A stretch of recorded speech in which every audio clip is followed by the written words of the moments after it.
शङ्करं शङ्कराचार्यं केशवं बादरायणं सूत्रभाष्यकृतौ वन्दे भगवन्तौ पुनः पुनः। ईश्वरो गुरुरात्मेति मूर्तिभेदविभागिने व्योमवद्व्याप्तदेहाय दक्षिणामूर्तये नमः। ॐ शान्ति शान्ति शान्तिः। सच्चिदानंद भगवान को, सद्गुरुदेव भगवान को, राष्ट्रदेव पशुपतिनाथ को, वैदिक सत्य सनातन धर्म को। ओम नमः पार्वती पतये। हर हर हर महादेव।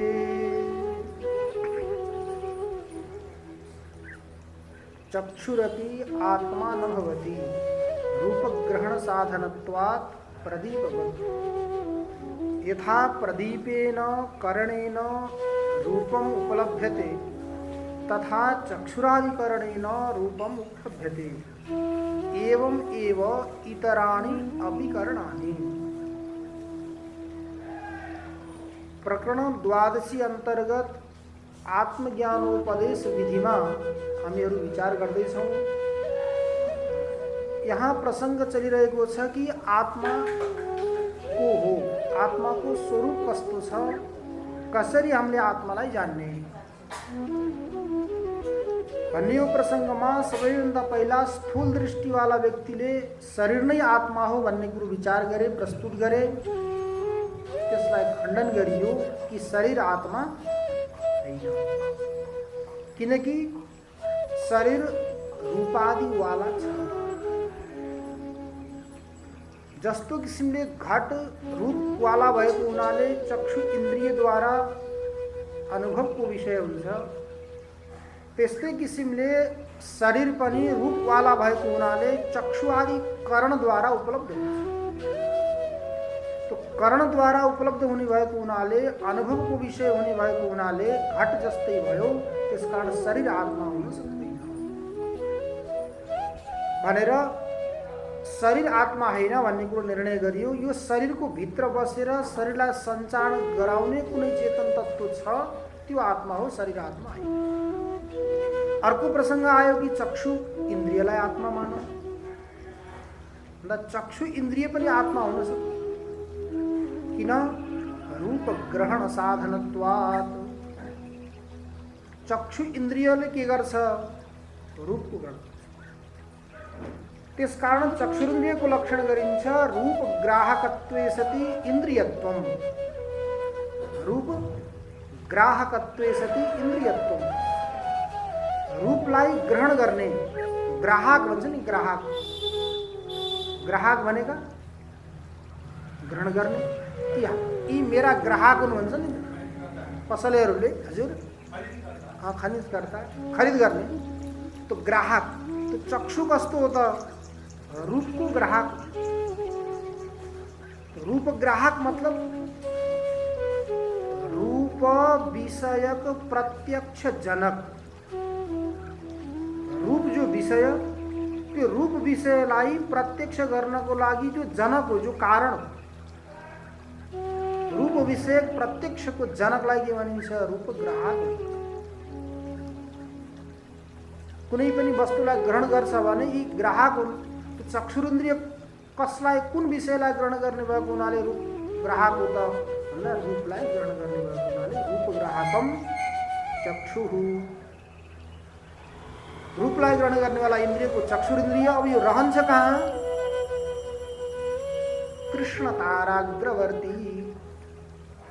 कृष्ण ताराग्रवर्ती, कृष्ण ताराको अग्रभागमा भने, कृष्ण तारा भनेको कालो तारा, आँखाको भित्र छ नि तारा, त्यसको पनि अग्रभाग कृष्ण ताराग्रवर्ती।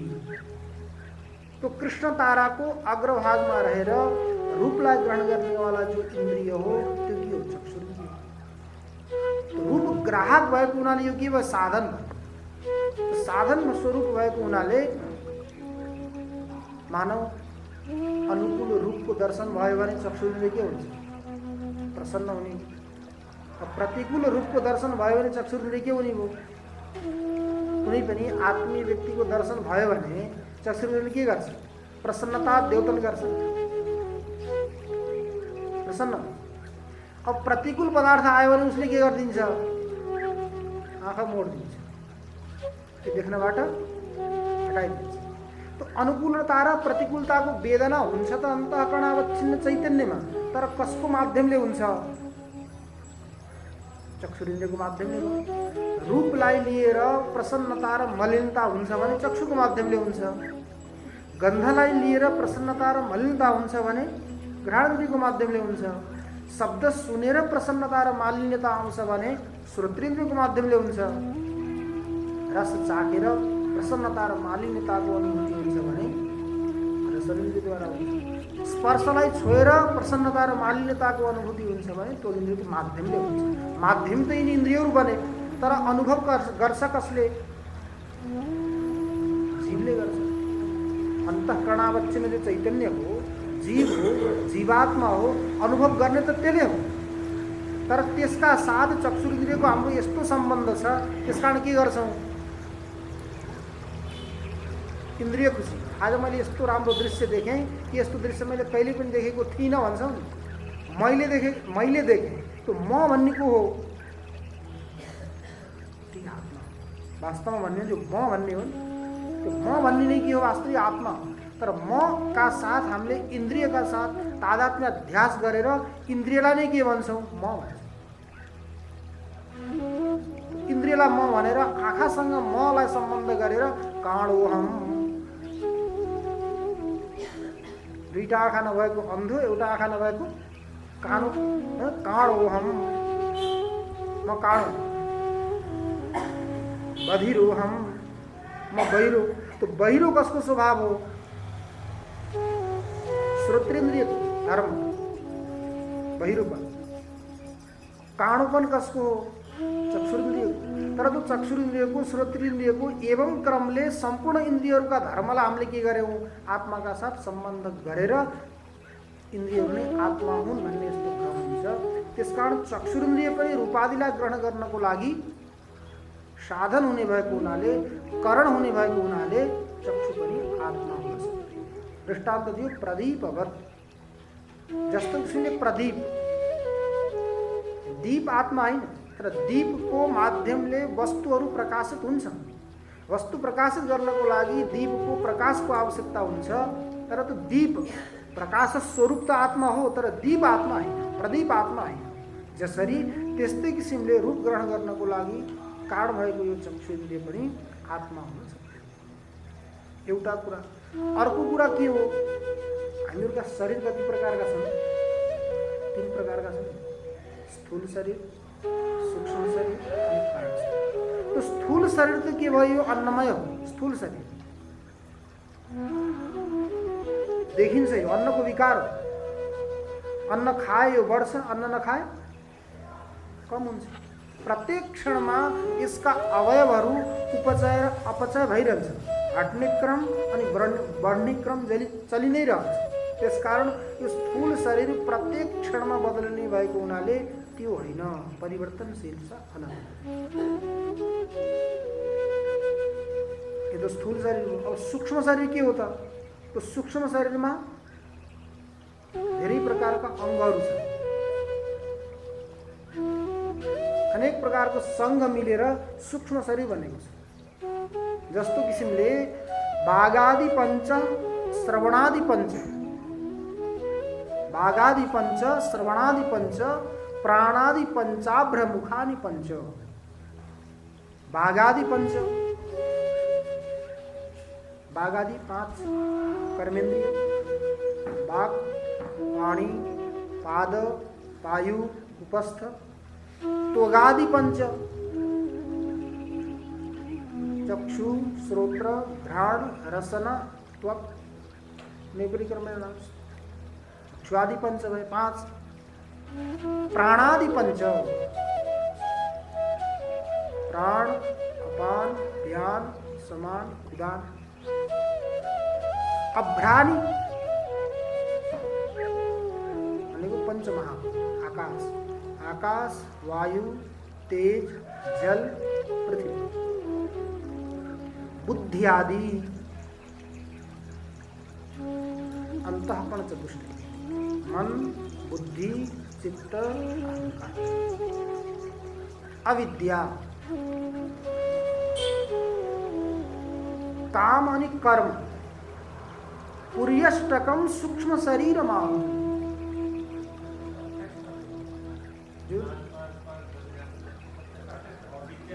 इसमें प्रक्रिया अलग अलग छ, अलग अलग दार्शनिक अथवा अलग अलग आचार्यहरूले आफ्नो प्रक्रिया को माध्यमले बताउनु भएको छ। यहाँ के हो भन्दा 24 तत्व पनि छैनन्, 28 तत्व पनि छैनन्, केवल पुर्यष्टकम 8 पुरी छ। पुर्यष्टकम यो भगवान शंकराचार्यको प्रक्रिया। भगवान शंकराचार्यले के गर्नुभयो, पुर्यष्टक भनेको अष्टपुरी। अष्टपुरीमा के बाघादि पञ्चलाई एउटा गर्नुस्, बाघादि पञ्च, त्वगादि पञ्च, श्रवणादि पञ्च, प्राणादि पञ्च, अभ्रादि पञ्च, बुद्ध्यादि 4, अविद्या, काम, कर्म, यो मिलाएर कति भयो, केवल 8। यसमा भनिन्छ पुर्यष्टकम। यी 8 प्रकारका पुरीहरूको जहाँ संयुक्त छ, समवधान छ, संघ छ, समुदाय छ, त्यो के हो, सूक्ष्म शरीर पनि त आगमा पाइछ, आउनेहरू जान्नेवाला हो। कहिले आयो, सृष्टि हुनुभन्दा पहिला आयो। यसको अलग अलग तत्त्वहरू 5-5 गरेर नगर्नु होला यसमा, हैन। काम अनि कर्म, काम र कर्ममा अन्तर छ नि। काम भनेको इच्छा, कर्म भनेको क्रिया विशेष जो पनि गरिन्छ। उत्क्षेपण, अपक्षेपण, आकुंचन, प्रसारण, गमन, ये अनेक प्रकार का कर्म। तो पुर्यष्टकम सूक्ष्म शरीर माहू।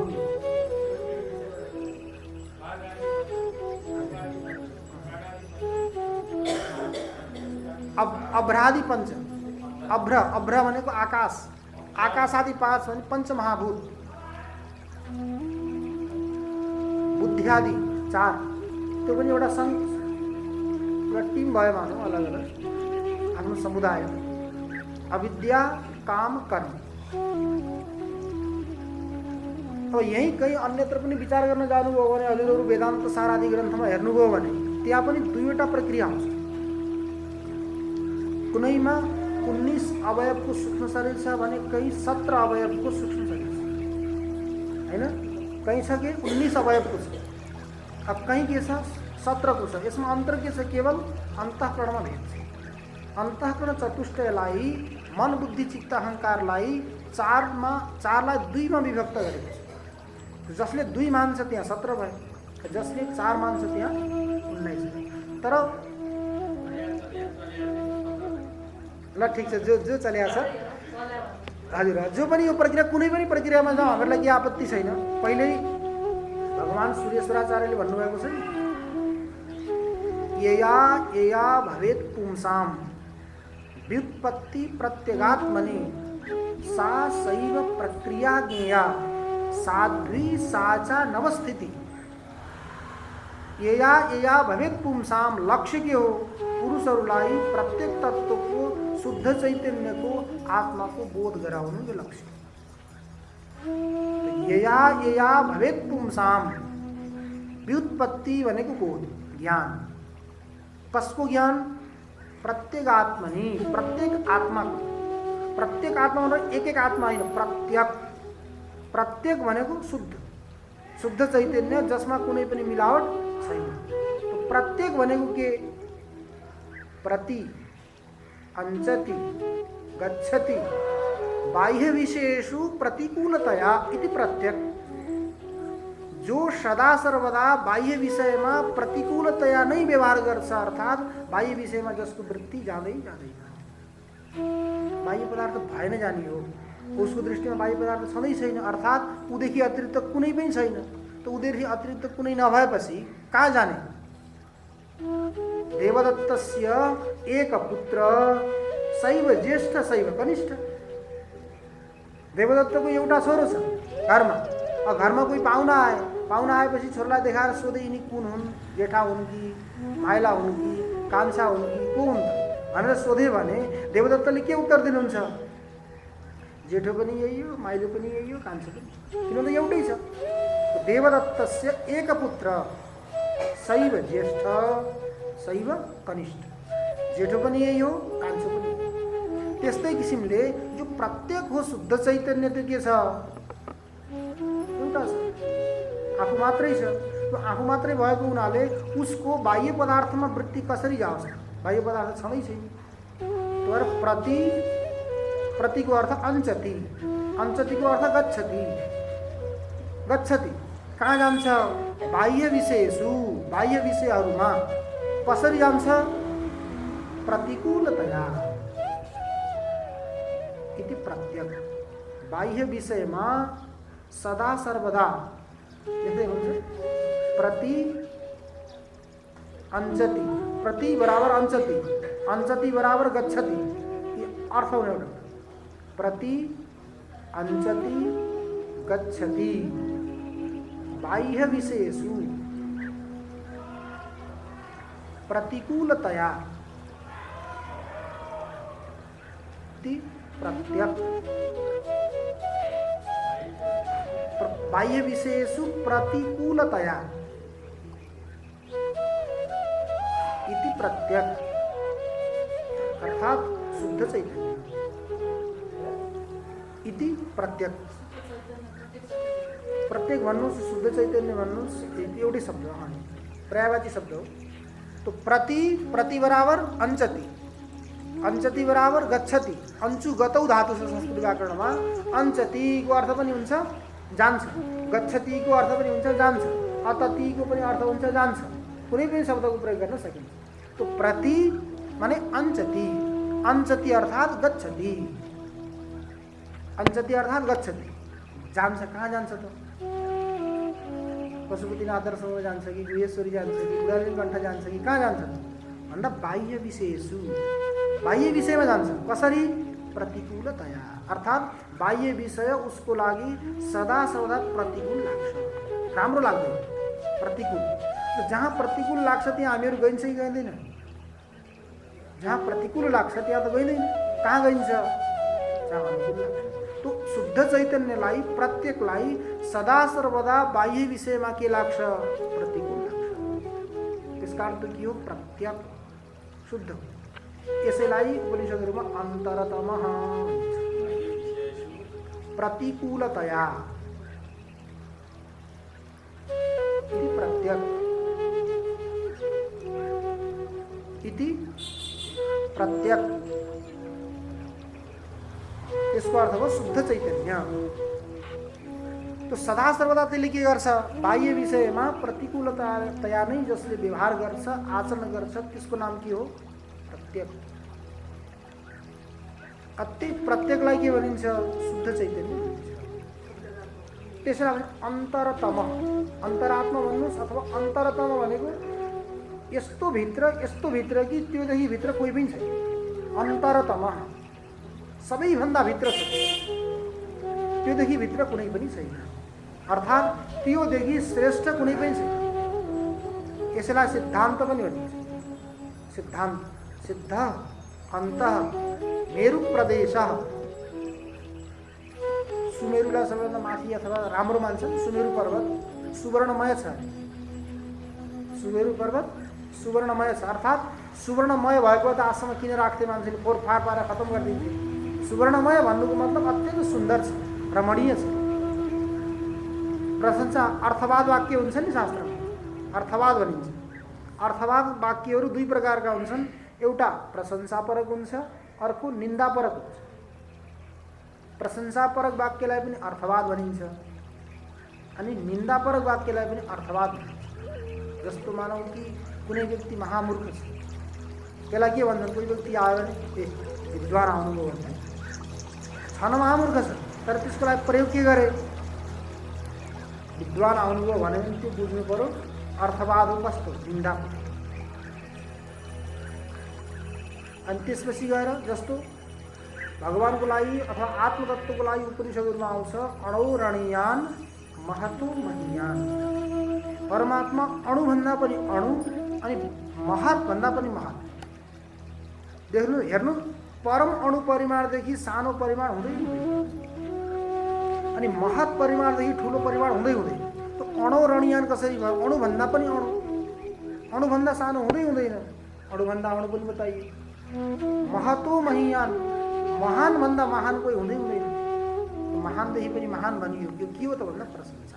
अर्थात् परमात्मादेखि ठुलो पनि कोही छैन अनि परमात्मादेखि सानो पनि कोही छैन। अर्थात् सानो छैन मतलब परमात्मा नभएको कुनै ठाउँ छैन, सर्वत्र व्याप्त हुनु हो। महतको पनि अर्थ त्यही भयो कि परमात्मा सर्वत्र व्याप्त हुनुहुन्छ, उहाँको कहीँ पनि अभाव छैन। यसलाई के भनिन्छ? प्रशंसापरक वाक्य। जस्तो कुनै व्यक्तिले बहुत धन कमायो, खुब धनाढ्य भयो भने त्यसलाई के भन्छ? राजा।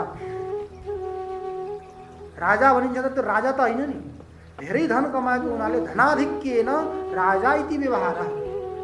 धनको अधिक भएको हुनाले, धनाधिक्य भएको हुनाले त्यसलाई राजा भनिन्छ। कुनै विद्वानलाई के भनिन्छ? साक्षात् बृहस्पति। बृहस्पति त होइन नि हुन, तर विद्वान भएको हुनाले के उपमा दिन्छ यहाँ? बृहस्पति। यो के प्रशंसा? तो अर्थवाद वाक्य दुईवटा हुन्छन्, एउटा प्रशंसापरक हुन्छ, अर्को निन्दापरक हुन्छ। यहाँ परमात्मालाई पनि अन्तरतमः भनेको छ। त्यो अन्तरतम भनेको परमात्मादेखि भित्र अरू कुनै पनि पदार्थ छैन, अर्थात् त्योदेखि अगाडि कुनै पनि पदार्थ छैन। त्यो के हो? अन्त हो। अन्त भनेको सिद्धान्त, त्यहाँदेखि अगाडि बढ्ने कुनै पनि मार्ग छैन। त्यसलाई के भनिन्छ? प्रत्यक भनिन्छ। त्यही सुरेश्वराचार्यले भन्नुभयो, यया यया भवेत् पुंसाम व्युत्पत्ति प्रत्यगात्मनि। जुन जुन प्रक्रियाद्वारा, जुन जुन माध्यमद्वारा पुरुषलाई प्रत्येक आत्माको बोध हुन्छ, सा सैव प्रक्रिया ज्ञेया। यही प्रक्रिया मान्नुपर्छ भन्ने कुरो होइन, सा सैव प्रक्रिया ज्ञेया। जुन जुन प्रक्रिया राम्रो लाग्छ, जुन प्रक्रियाको माध्यमले प्रत्येक चैतन्यको, शुद्ध चैतन्यको बोध हुन्छ, त्यही प्रक्रिया हो भन्ने कुरो हामीले जान्नु पर्यो। सा सैव प्रक्रिया ज्ञेया। तर त्यो प्रक्रिया कस्तो हुनु पर्यो? साध्वी साचानवस्थिति। त्यो प्रक्रिया साधु हुनु पर्यो, शास्त्रीय हुनु पर्यो। साध्वी अनि अनवस्थिति। अनवस्था भनेको एक प्रकारको दोष आउँछ। अनवस्था एउटा दोष हो। अनवस्था बुझ्नुभएको छ? अनि अर्कोलाई एउटालाई अर्को अर्थ लाग्यो भने त्यसलाई अर्थान्तर भनिन्छ। जस्तो अर्थान्तरको लागि हजुरले भन्नुभयो, एउटा व्यक्ति, कोही कारिगर, मूर्ति बनाउने व्यक्ति, त्यो मूर्ति बनाउने व्यक्तिले के गरे? गणेशजीको मूर्ति बनाउने भनेर ठुलो पत्थर ल्याएर, ढुङ्गो ल्याएर बनाउन थाले मूर्ति। त्यो मूर्ति बनाउँदा बनाउँदा बनाउँदा बनाउँदा के बन्यो? बनाउन थालेका थिए गणेशजी, बन्यो के? बानर। गणेशम प्रकुर्वाण रचयामास बानर। बनाउन थालेका थिए गणेशजीको मूर्ति, तर बनाउँदा बनाउँदा बनाउँदा बनाउँदा के बन्यो? बाँदरको बन्यो मानौ, अथवा हनुमानजीको बन्यो। तो हनुमानजीको मूर्ति बनाउनु त्यहाँ के भयो? अर्थान्तर भयो। कुनै अर्थलाई सिद्ध गर्न हिँडेका थियौँ, तर अर्को कुनै अर्थ सिद्ध भयो भने त्यसलाई के भनिन्छ? अर्थान्तर। अन्यत अर्थम अर्थान्तरम। भिन्न अर्थ सिद्ध भयो भने त्यसलाई भनिन्छ अर्थान्तर। अनवस्था भनेको नटुङ्गी अप्रामाणिक कल्पना समाप्ति भाग। अप्रामाणिक कल्पना हामीले गर्दै जाउँ, कल्पना गर्दै जाउँ, कल्पना गर्दै जाउँ, त्यो कल्पनाको कहिले पनि समाप्ति नहोस्, त्यसलाई भनिन्छ अनवस्था। जस्तो मानौँ घट, घटमा रहन्छ घटत्व। घटत्व के हो? जाति। अब अर्को कुनै व्यक्तिले भन्यो कि घटत्वमा पनि एउटा तो जोडिदिउँ। घट भयो व्यक्ति, घटमा रह्यो जाति, घटत्व। अब घटत्वमा पनि एउटा त्व जोडिदिने भने के हुन्छ? घटत्वत्व हुन्छ, त्यसलाई जाति मान्यो। अर्को व्यक्ति आएर भने होइन, अझ एउटा तो जोडिदिउँ, घटत्वत्व भयो। यसै गर्दै गर्दै गर्दै गर्दै जोड्दै गयो भने कयौँ पुस्तक बन्छन् त्व तो जोड्दै जाँदाखेरि, तर त्यसको कहिले पनि समाप्ति हुँदैन कि यहाँ गएर समाप्ति गर्ने हो भन्ने। यस्तो स्थिति आयो भने त्यसलाई के भनिन्छ? अनवस्था भनिन्छ। त्यो अनवस्था पनि एउटा के हो? दोष हो।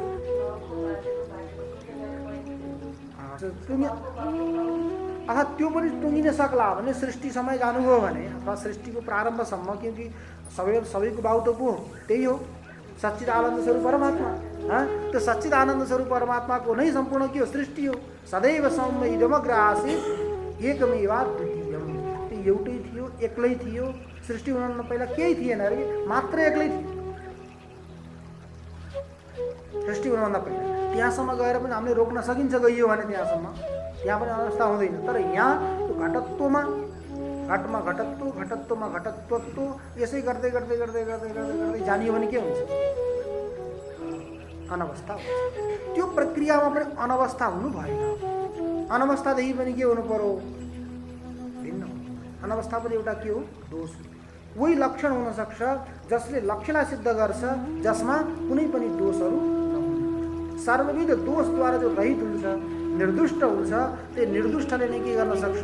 कुनै पनि वस्तुलाई सिद्ध गर्न सक्छ। स्वयं दुष्ट छ, दोषले युक्त छ भने निर्दुष्ट वस्तुलाई कसरी सिद्ध गर्न सक्छ? कारण यया यया भवेत् पुंसां व्युत्पत्ति प्रत्यगात्मनि सा सैव प्रक्रिया ज्ञेया। त्यही प्रक्रियालाई हजुरले जान्नुहोस्, यसैबाट जानुपर्छ, यही बाटो जानुपर्छ, अनि बल्ल सत्सङ्ग परिवारमा जाउरा खेल्न पुगिन्छ भन्ने कुरो होइन। कुनै पनि गल्लीबाट कहीँबाट पनि घुमेर आउन सकिन्छ। आउनु लक्ष्य त यहाँ हो। त्यो प्रक्रिया कस्तो हुनु पर्यो? यस्तो हुनु पर्यो कि बाटो यस्तो हुनु पर्यो, त्यहाँ पुगिने हुनु पर्यो। अब यहाँ आउनु छ, हामी बुढालिनी कण्ठतिरको बाटो साध्य भन्दाखेरि भएन। त्यो साधु हुनु पर्यो, अनि अनवस्थिति, अनवस्था पनि हुनु पर्यो। त्यही प्रक्रियाद्वारा, कुनै पनि मार्गद्वारा हामीले त्यो तत्त्वलाई साक्षात्कार गऱ्यौँ भने लक्ष्य हाम्रो त्यो हो। कुनै पनि मार्गबाट जाउँ, यही मार्गबाट जानुपर्छ भन्ने कुनै पनि माध्यम अभिनिवेश छैन। आग्रह, अभिनिवेश भनेको आग्रह कि यही बाटो हिँड्नुपर्छ भन्ने कुरो होइन। तर त्यो तत्त्वलाई साक्षात्कार गर्नु। अभिनिवेश। त्यसकारण चक्षु पनि आत्मा हुन सक्दैन। किन भन्दा चक्षु पनि के हो? साधन, करण भनेको असाधारणम कारणम करणम। जो कार्य सिद्ध गर्नको लागि अत्यन्त उपयोगी कारण हुन्छ त्यसैलाई नै करण भनिन्छ। कार्य सिद्ध गर्नको लागि जो अत्यन्त उपयोगी साधन हुन्छ त्यसैलाई के भनिन्छ? करण भनिन्छ। कारण त सामान्य पनि हुन सक्छ, तर करण के हुन्छ? असाधारणम कारणम करणम। जो असाधारण कारण हो त्यो नै के हो? करण। और जो असाधारण कारण हुन्छ त्यो नै के हो? लक्षण। असाधारण धर्मो लक्षणम। जो असाधारण धर्म हो त्यो नै लक्षण हो। त्यो लक्षणद्वारा नै के हुन्छ? लक्ष्यको सिद्धि हुन्छ। अब त्यो असाधारण कारण कस्तो हुनु पर्यो त भन्दा असाधारण कारण पनि हुनु पर्यो व्यापारवत असाधारणम कारणम करणम। व्यापारवाला हुनु। व्यापारवत असाधारणम कारणम करणम। व्यापार के हो? व्यापार भनेको सामान्य शब्दमा भन्नुपर्दा कार्य सम्पन्न गर्नको लागि जो पनि बीचमा गरिने क्रिया विशेषहरू हुन् ती व्यापार हुन्। जस्तो किसिमले मान्नुहोस्, घट सम्पन्न गर्नको लागि घटको लागि दण्डमा चक्रमा भ्रामी हुनु पर्यो नि, क्रिया हुनु पर्यो, घुम्नु पर्यो। अथवा रोटी पकाउनको लागि रोटी बेल्यौँ, पिठो मुछ्यौँ, गोला बनायौँ, ताबोमा राख्यौँ, चिम्टाले त्यसलाई फर्कायौँ, जति पनि गऱ्यौँ यो सम्पूर्ण के हो? व्यापार। व्यापार नगरिकन कहिल्यै पनि कुनै पनि कार्यको सिद्ध हुन सक्दैन। तो कर्ण पनि कस्तो हुनु पर्यो? व्यापारवाला हो। व्यापारवद असाधारणम कारणम करणम। व्यापार के भन्दा व्यापारको लक्षण हो द्रव्य भिन्नत्वे सति तज्जन्यत्वे सति तज्जन्य जनकत्वम। त्यसलाई व्यापार भनिन्छ। जो द्रव्यदेखि भिन्न होस्, तत्बाट जन्य होस् अनि तत्जन्यको जनक होस्। जस्तो यसले मान्नुहोस्, घट बनाउनको लागि सजिलो छ कि त्यति छैन। घट बनाउनको लागि भ्रामी हुनुपर्छ कि पर्दैन? क्रिया हुनु पर्यो नि। क्रिया नभएसम्म पहिला कुम्भकारमा क्रिया हुने भयो, उसले आफूले क्रिया गर्छ। त्यसपछि दण्डमा क्रिया हुन्छ, हातमा दण्ड समाटे हुन्छ नि। दण्ड समातेर चक्रलाई के गर्छ? घुमाउँछ। तो कुम्भकारमा क्रिया भयो, दण्डमा क्रिया भयो, दण्डमा क्रिया भइसकेपछि चक्रमा क्रिया भयो, चक्रमा क्रिया भइसकेपछि त्यो माटोको डल्लो उठाएर माथि राखेको हुन्छ, जस्तो घट बनाउने हो त्यसैले बनाउँछ, त्यहाँ पनि क्रिया हुन्छ, त्यसपछि गएर के बन्छ? घट बन्छ। अब यो क्रिया हो, क्रिया के हो? द्रव्यदेखि भिन्न हो। द्रव्य भनेको कुनै पदार्थ हो, क्रिया भनेको अलग पदार्थ हो, व्यापार। द्रव्यदेखि भिन्न भयो क्रिया, घुम्ने क्रिया। अर्थात् द्रव्य मान्नुस्, कुम्भकार पनि द्रव्य हो, दण्ड पनि द्रव्य हो, चक्र पनि द्रव्य हो, माटो पनि द्रव्य हो। तर कुम्भकारमा, दण्डमा, चक्रमा, माटोमा भएको जो क्रिया विशेष हो त्यो माटो, दण्ड, कुम्भकार, चक्रदेखि भिन्न हो कि होइन? द्रव्यदेखि भिन्न भयो, द्रव्यदेखि भिन्न पनि भयो। अनि तत्पदले लिनुहोस् दण्ड। अब दण्डद्वारा जन्य घाट हुन्छ कि हुँदैन? दण्ड नभइकन घाट उत्पन्न हुन्छ, हुँदैन। अब द्रव्य भिन्नत्वे सति तज्जन्यत्वे सति तज्जन्य जनक, तत्पद फेरि दण्ड, दण्डद्वारा जन्य भयो घाट, घाटको जनक भयो भ्रमिक क्रिया। भ्रमिक क्रियामा लक्षण आउँछ भन्नुहोस्। भ्रमिक क्रिया के हो? व्यापार। भ्रमिक क्रिया के हो? व्यापार। त्यो भ्रमिक क्रिया द्रव्यदेखि भिन्न छ। अनि तत् लिजियो दण्ड, दण्डदेखि जन्य पनि छ, दण्डबाट भ्रमिक क्रिया हुन्छ।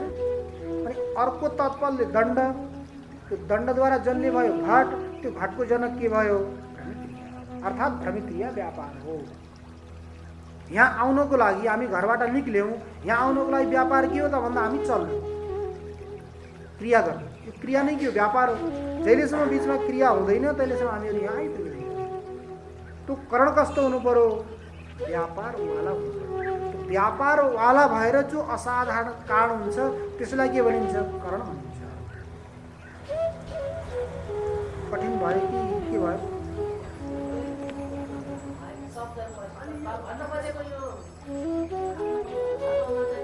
नहीं, यो भन्न खोजेको के भने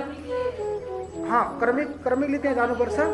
अथवा यहाँ भन्न खोजेको चक्षु इन्द्रिय पनि के हो? चक्षु पनि करण हो। जसरी दण्ड करण हो, जसरी कुम्भकार करण हो, त्यसै किसिमले चक्षु इन्द्रिय पनि के हो? करण हो। तो करण भएको हुनाले यो आत्मा हुन सक्दैन। जसरी दण्ड आत्मा हुन सक्दैन, जसरी कुम्भकार आत्मा हुन सक्दैन, जसरी चक्र आत्मा हुन सक्दैन, त्यसै किसिमले यो चक्षु इन्द्रिय पनि आत्मा हुन सक्दैन। किनकि यो के हो? साधन हो, करण हो। कर्ण कसलाई भनिन्छ? जो असाधारण कारण हो त्यसलाई कर्ण भनिन्छ। अब असाधारण कारण के त भन्दा व्यापारवाला जो असाधारण कारण हो त्यो कर्ण हो। किन भन्दा रूप देख्नको लागि त आँखा नभइकन त भएन नि। रूप देख्नको लागि आँखा नभइकन भएन।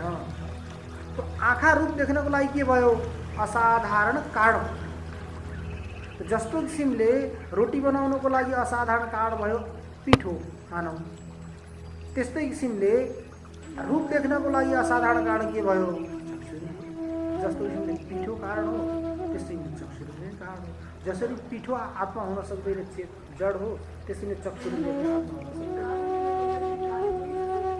फल त देखियो त्यसको माध्यमले, तर त्यो माध्यमले देखियो भन्दैमा त्यही कारण हो भन्न त आत्मा हो भन्न त भएन। साधन त हो, त्यही भएर साधन भनियो नि।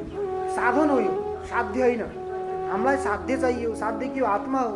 आत्म तत्त्वको अनुभूति गर्नु छ। आत्मा के हो? प्रश्न यो अथ क आत्मा इति एवं प्रश्न यहाँ यो छ, आत्मा के हो भन्ने प्रसङ्गमा शरीर पनि आत्मा होइन भनेर अनेक प्रकारका हेतुहरूलाई दिएर त्यसलाई हामीले जनतन मान्ने हो। तर मान्न त व्यवहारमा त मानिँदैन। यसैले आत्मा भनेर हामीले व्यवहार गरिन्छ। तर हामीले के गरियो? यसलाई के भन्छन् भने तुष्यतु दुर्जन न्याय भनिन्छ। के भनिन्छ? तुष्यतु दुर्जन न्याय। न्याय भनेको न्याय दर्शन होइन है, न्याय भनेको नियम हो। तुष्यतु दुर्जन न्याय, त्यही भन्नुहोस्। तुष्यतु दुर्जन न्याय भनेको मलाई त मान्ने छैन, मैले त स्वीकार गर्दिनँ। यदि मैले भनिदिँदा त खुसी हुन्छस् भने ठिकै छ। मैले भनिदिँदा त खुसी हुन्छस् भने ठिकै छ। तुष्यतु दुर्जन, दुर्जन यदि तुष्ट हुन्छ भने त्यसलाई न्याय भनिन्छ कि तुष्यतु दुर्जन न्याय। दुर्जन यदि तुष्ट हुन्छ, सन्तुष्ट हुन्छ भने मैले भनिदिएर के गएर, ठिक छ, शरीर त आत्मा होइन नि। तर हामीले के भन्छौँ, शरीरलाई नै आत्मा मानेर व्यवहार गरेका छौँ, व्यवहारमा यही नै हुन्छ। तर वेदान्त चिन्तन गरेका छन्, त्यस कारण के भन्छ, ठिक छ, सबै आचार्यहरूले भन्नुभएको छ भने ठिक छ, भन्नुलाई के भनिन्छ, तुष्यतु दुर्जन न्याय। त्यो तुष्यतु दुर्जन न्यायले हामीले शरीरलाई के भन्यौँ, आत्मा होइन भने। तर भित्र त भनेको छैन, होइन भनेर छोडेर कहाँ आयौँ, चक्षुमा आयौँ। अब चक्षुमा आएर के भन्दैछन् त भन्दा, चक्षुलाई आत्मा मान्नेले चक्षु नै आत्मा हो। यही चक्षुको माध्यमले सम्पूर्ण सुन्दर दृश्यहरू पनि देखिन्छ। त्यो सुन्दर दृश्यको माध्यमले हामीलाई आनन्द पनि आउँछ। कसको माध्यमले आयो त, चक्षुको माध्यमले आयो। त्यही चक्षुलाई नै के मानौँ, आत्मा भन्दा चक्षुरपि आत्मा नभवति। चक्षु पनि आत्मा, यो सिद्धान्त, चक्षुरपि आत्मा नभवति रूपग्रहण साधनत्वात् प्रदीपवत्। साधन मात्रै, रूप ग्रहणको लागि चक्षु के हो, साधन। कसरी त भन्दा दृष्टान्त दियो, प्रदीपवत्। जस्तो किसिमले प्रदीपले वस्तुलाई प्रकाशित गर्छ, त्यस्तै किसिमले चक्षु इन्द्रियले नै के गर्छ, वस्तुलाई प्रकाशित गर्छ। त्यो वस्तुलाई प्रकाशित गर्ने त के हो, साधन भयो। साधन भएको हुनाले यो पनि आत्मा हुन सक्छ। त्यसकारण यी जति पनि सङ्घहरू छन्, समुदायहरू छन्, सङ्घातस्य परार्थत्वात्, सङ्घात जति पनि छ, सङ्घ जति पनि छ, समुदाय जति पनि छ, त्यो कसको लागि हो, परार्थको लागि। परार्थ भनेको परस्य अर्थ प्रयोजनम यस्मात्, अर्कोको प्रयोजन सिद्ध गर्नको लागि, अर्को अर्थ सिद्ध गर्नको लागि। जति पनि सङ्घहरू छन्, समुदायहरू छन्, ती सङ्घको लागि, समुदायको लागि होइन, त्यसदेखि अतिरिक्त अरू कुनैको लागि। जस्तै मानौँ घरमा राखिएका जति पनि साधनहरू छन्, उपकरणहरू छन्, वस्त्रहरू छन्, जति पनि घरमा राखिएका उपकरणहरू, ती उपकरणको लागि हुन् त, ती कसका लागि, हाम्रो लागि। जस्तो किसिमले घरको लागि होइन, घरमा राखिएका जति पनि उपकरणहरू छन्, ती उपकरणको लागि होइनन्, त्यो घरमा बस्ने कुनै व्यक्तिको लागि हो।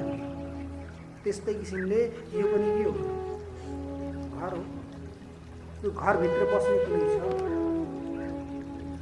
यी सम्पूर्ण इन्द्रियहरू, इन्द्रियहरूको समुदाय, इन्द्रियहरूको सङ्घ कसको लागि त, इन्द्रियको लागि, शरीरको लागि होइन, यो भित्र बस्ने जो हो त्यसको लागि। पलङ, बिस्तारा, जति पनि चिजहरू छन्, त्यो कसको लागि हो, त्यसमा उपभोग गर्ने कुनै व्यक्तिको लागि हो। त्यसले सङ्घ के हो, परार्थको लागि हो, अर्कोको लागि। त्यस्तै किसिमले यी सारा इन्द्रियहरू, हाम्रा उपकरणहरू छन्, ज्ञानेन्द्रिय भए, कर्मेन्द्रिय भए, पञ्चप्राण भए, पञ्चमहाभूत भए, बुद्धि भयो, बुद्धियादि अन्तःकरण भए, अविद्या, काम, कर्म, यी सबै कसको लागि हुन्, जीवात्माको लागि। यी साधन हुन्। यिनलाई प्रयोग गरेर हामीले के गर्नु छ, साध्यको सिद्धि गर्नु। साध्य सिद्धिको लागि यिनीहरू हुन्। तर साध्य सिद्धि भयो भने यिनीहरूलाई फेरि के गर्नुपर्छ, हामीले जसरी आएको है त्यसरी जाऊ। तिमी आएका थियौ, तिम्रो माध्यमले मैले त्यसको साक्षात्कार गरेँ भनेर तिमीलाई समातेर बसिरहने भने फेरि के हुन्छ। जहिलेसम्म आत्मा कुनै पदार्थ हामीले समातेर बसेका छौँ भने यो पदार्थलाई नछोडेसम्म अर्को लिन सकिँदैन। अर्को पदार्थ लिनको लागि के गर्नु पर्यो, पहिला समातेकोलाई छोड्नु पर्यो। त्यस्तै किसिमले यी साधनहरूलाई हामीले सङ्ग्रह गऱ्यौँ कसको लागि, आत्मतत्त्वको साक्षात्कार गर्नको लागि। यदि आत्मतत्त्वको साक्षात्कार भइसकेपछि पनि ओहो यिनीहरू त मलाई कल्याण गरेका हुन्, यिनीहरू त मेरा परोपकारी हुन्, म त कृतज्ञ होइन, म त कृतज्ञ हुँ म त, त्यस कारण यिनीहरूलाई छोड्नु हुँदैन भनेर तिनीहरूको दयामा अधीनमा भएर बसिरह्यो भने त फेरि के हुन्छ, गइँदैन, बसेको बसै भइन्छ, यहीँ बसेको बसै भइन्छ। त्यस कारण के गर्नु पर्यो, यिनीहरू साधन हुन्। साधनले साध्यसम्म, लक्ष्यसम्म पुर्याएर यिनीहरूको लक्ष्य के हो, छोडिदिनु।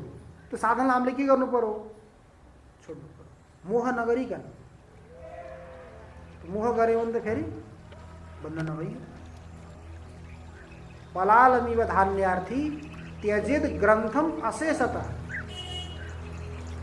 खूब ग्रन्थ पढियो हामीले, जहिलेसम्म आत्मतत्त्वको बोध हुँदैन, अनुभूति हुँदैन, त्यहिलेसम्म खुब पढौँ, त्यो आत्मतत्त्वको बारेमा खुब चिन्तन गरौँ। यसरी चिन्तन गरौँ कि अरूले पागल भनिरहँ, त्यसको पनि हामीले प्रवाह नगरौँ। भन्छन् जो भौतिक सम्पदामा एकत्र गर्नको लागि भौतिक प्रवृत्तिको व्यक्ति हो त्यसले आध्यात्मिक प्रवृत्तिको व्यक्तिलाई पागल भन्दैन त। के भाषी पागल भएछन्, बिहानै दौडेका छन्, बेलुकी दौडेका छन्, ब्रह्म ब्रह्म भनेका छन्, केही देखिँदैन, त्यो के हो? हजुर भन्न थालिसके र तिनीहरूले भन्नेले भनिरहन्, तिनीहरूलाई थाहै छैन के हो। भन्नेले भनिरहन्, त्यसको हामीले के गर्नु हुँदैन, प्रवाह गर्नु हुँदैन। यत्ने विघ्नै पुनः पुनरपि प्रतिहन्यमान प्रारब्ध चोत्तम जना न परित्यजन्ति। विघ्नहरू अनेक प्रकारका आउँछन्, व्यक्तिहरूले अनेक प्रकार उलाहना पनि सुनाउँछन्। त्यो सुन्दा सुन्दै पनि हामीहरूले आफ्नो लक्ष्यलाई कहिले पनि छोड्नु, त्यो लक्ष्यलाई छोड्यो भने त फेरि हामी पनि तिमी जस्तै भइयो, हामी तिमीदेखि अन्तर अलग हो, भिन्न हो। त्यसको लागि के गर्नु पर्यो? भन्नेले भनिरहन् त हामी के हुन्छ, हाम्रो बाटो चाहिँ हात्ती हिँडिरहेको हुन्छ अरे कि आफूलाई मात्र, अरूको त ठेक्का लिन आवश्यकै छैन, आफ्नो लागि। हात्ती आफ्नो बाटो हिँडिरहेको हुन्छ अरे कि, गल्लीमा कुकुर भुकिरहेका हुन्छ, गल्लीमा कुकुर भुकिरहेका हुन्छन्, हात्तीले केही मतलब गर्दैन, ऊ आफ्नो बाटो हिँडिरहेको हुन्छ। त्यस्तै किसिमले हामीहरू पनि के हो, हात्ती हो, मस्त भएर हिँड्ने, भुक्ने भुकिरहन्, के गर्नु छ? भुकी आज पनि भुके, भोलि पनि भुक्छन्, फेरि भुक्न आउँछन्, भुकिरहन्छन्। त्यसमा हामीले के गर्ने? हाम्रो लक्ष्यलाई सिद्ध गर्नको लागि कसैलाई प्रवाह पागल भनौँ, उन्मत्त भनौँ। सुखदेवीलाई के भन्थे हेर्नु त, होइन ए नाङ्गो बाबा आयो, पागल आयो, यो आयो, ऊ आयो भने ढुङ्गो माटो फाल्थे। यो मतलबै छैन। ऊ आज हिजोको हजुरहरूको थियो क्या साथीहरू भन्नुभएको थियो नि, निस्त्रै गुण्डे पथि विचरताम को विधि को निषेध। हिजोको सुक्तिमा हिजोको साथी थियो कि आजको? आजकै हो कि हिजोको हो र? 1005 हो कि भन्नुभएको थियो त? हिजोको आज गृह कार्य बताउनु भएको थियो उहाँले। त्यो निस्त्रै गुण्डे, 3 गुणबाट रहित भएर हिँडेको व्यक्तिलाई कुनै विधि पनि छैन, निषेध पनि छैन। विधि र निषेध कसको लागि हो? जो 3 गुणमा छ त्यसको लागि। यी संविधानहरू कसको लागि हुन्? त्यो संविधानदेखि तल भएका मान्छेहरू, राष्ट्रपतिलाई संविधानले केही पनि गर्दैन। त्यो सच्चित आनन्द स्वरूप परमात्मामा जो लीन हुन्छ, तत्स्वरूप भएर बसेको हाम्रो लागि त राष्ट्रपति होइन, उनी राष्ट्रपति हुन्। राजा स्थानीय भन्छन्, राजाको स्थानमा स्थित सम्पूर्णको नेतृत्व गर्ने को? तत्र सूर्यो भाति चन्द्र तारकम नेमा विद्युतो भान्ति भूतोयमग्नि तमेव भान्तमनुभाति सर्वम तस्य भाषा सर्वमिदं विभाति। त्यो हाम्रो लागि के हो? राष्ट्रपति। त्यो राष्ट्रपतिको लागि यो संविधान केही पनि विधि विधान छैन, न विधि न निषेध। यो गर्नुपर्छ भन्ने पनि छैन, यो गर्नु हुँदैन भन्ने पनि उसको लागि केही पनि छैन। त्यही भएर साधक यदि सिद्ध अवस्थामा पुग्यो भने त्यसलाई भक्षाभक्षको बारेमा, स्पर्शको बारेमा विचार गर्नुपर्ने आवश्यकता छैन। जहिलेसम्म त्यो साधनको भूमिकामा छ त्यहाँसम्म फेरि विधि विधान छ, कठोरताले त्यसलाई पालन गर्नुपर्छ। त्यो साधनताको समयमा, साधन अवस्थामा, साधक अवस्थामा यदि कठोरताले पालन गरेन भने कहीँ पनि गएर गल्ती हुन सक्छ। त्यही भएर त बताएको छ नि उसमा श्वेता सूत्र उपनिषदमा, शिवे रुष्टे गुरुस्त्राता गुरुरुष्टे न कश्चन यस्य देवे परा भक्ति यथा देवे तथा गुरौ तस्यैते कथिता ह्यर्था प्रकाशन्ते महात्मनः। शिवे रुष्टे गुरुस्त्राता, यदि कथनचित उपासना गर्दा, अनुष्ठान गर्दा विधि विधानमा केही कमी कमजोरी आयो भने भगवान कथनचित रुष्ट हुन सक्नुहुन्छ। त्यो अवस्थामा रक्षा कसले गर्छ? शिवे रुष्टे गुरुस्त्राता, रक्षा गर्नेवाला को हुनुहुन्छ? गुरु रुष्टे न कश्चन, यदि गुरुजी पनि रुष्ट हुनुभयो भने मान्नुहोस् त्यो विश्व ब्रह्माण्डमा संसारमा कोही पनि हाम्रो रक्षा गर्नेवाला व्यक्ति छैन। त्यसकारण यथा देवे तथा गुरु, जस्तो किसिमले देवताहरूमा हामीले अनुष्ठान गर्छौँ, श्रद्धा गर्छौँ, भक्ति गर्छौँ, त्यस्तै किसिमको श्रद्धा भक्ति कहाँ गर्नुपर्छ? गुरु ब्रह्मा गुरु विष्णु गुरुर्देवो महेश्वर गुरु साक्षात् परब्रह्म तस्मै श्री गुरवे। साक्षात् ब्रह्मा विष्णु महेश नै के गुरु। त्यसकारण गुरु नै के हो? सर्वस्व। त्यही गुरु तत्त्वलाई नै सर्वस्व मानेर हामीले के गर्नुपर्छ? उपासना गर्नुपर्छ। त्यो गुरु तत्त्व वास्तविक के हो? सच्चित आनन्द स्वरूप हो। त्यो कुनै शरीर होइन, कुनै व्यक्ति होइन। त्यो गुरुतत्व स्वतन्त्र एउटा स्वरूप हो जसले सबैलाई सन्मार्गको प्रेरणा गर्छ, हितको उपदेश गर्छ। यसलाई राम्रो लाग्छ कि लाग्दैन भन्ने कुरो सोच्दैन। उसले के सोच्छ, यसको हित कसरी हुन्छ। माताजीले साना साना बच्चाहरूलाई पाल्नुहुन्छ, गर्नुहुन्छ भने उहाँलाई नराम्रो होस् बालकलाई भन्ने सोच्नुहुन्छ त कहिले, कुनै पनि स्थितिमा। तर बाहिरी व्यक्तिले देख्यो भने के गर्छ, अरे यी आमाले त छोराछोरीलाई पक्षपात गर्नुहुँदो रहेछ, यसलाई यस्तो गर्नु हो, यसलाई यस्तो गर्नु हो भन्ने कुरो सोध्छ। कसरी, जसरी मान्नुहोस् एउटा छ हजुरको 10 सालको बालक, एउटा छ 3 साल। 10 सालको र 3 सालको बालकलाई हजुरले के गर्नुभयो, भोजन गराउनु एकैपटक बसाउनु भयो। एकैपटक बसाउनु भयो र अलग अलग थालीमा भोजन दिनुभयो भने 10 सालको बालकलाई र 3 सालको बालकलाई बराबर दिनुहुन्छ त? 10 सालको जो बालक हो त्यसको थालीमा धेरै हुन्छ, 3 सालको जो बालक हो त्यसको थालमा के हुन्छ, थोरै हुन्छ। तर देख्ने व्यक्तिले के भन्छ, हेर त कि आमा आफ्नै छोरालाई पनि के गर्दैछन्, पक्षपात गर्दैछन्, त्यसलाई धेरै दिन यसलाई थोरै दिन भन्छ। तो थोरै र धेरै त उसको अधिकारीको भेल्दै हो, कस्तो किसिमको त्यो अधिकारी छ, योग्य अधिकारी छ त्यसको लागि धेरै, जसले खान सक्दैन त्यसको लागि थोरै। त्यस्तै किसिमले यहाँ पनि प्रक्रिया के हो, को व्यक्ति कस्तो छ, कहाँसम्म पुगेको छ, कुन भूमिकामा छ।